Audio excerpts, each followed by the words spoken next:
Hello दोस्तों, नमस्ते, प्रणाम। आज हम आप लोग के एगो बहुत ही सुंदर, बहुत ही मार्मिक बेटी विवाह का गीत सुनाते नहीं। आप लोग के कैसे लगी कमेंट करो लो।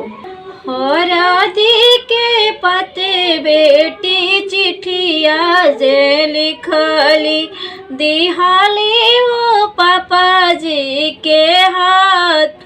हरदी के पते बेटी चिट्ठिया वो लिखली दिहाली वो पापा जी के हाथ।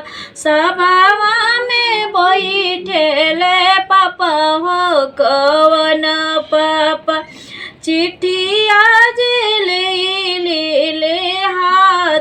चिट्ठिया जे ले हाथ। चिट्ठिया पढ़त पापा के फटेला करे जावा। ढारेला नयनवा दूनो लोर। ढारेला नयनवा दूनो लोर। आंसुआ पोछत बोले बेटी के पापा। के ताना बेटी लिखेलू बियोग।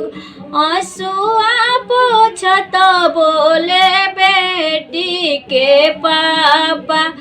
बेटी के तना लिखेलू बियोग। जेही दिन पापा रउआ तिलक चढ़वनी तेही दिन भइनी पराई।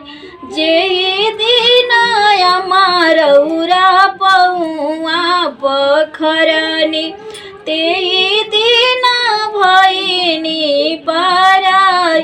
जेही दिन भैया हो धरिया मिलवनी ओही दिन भइनी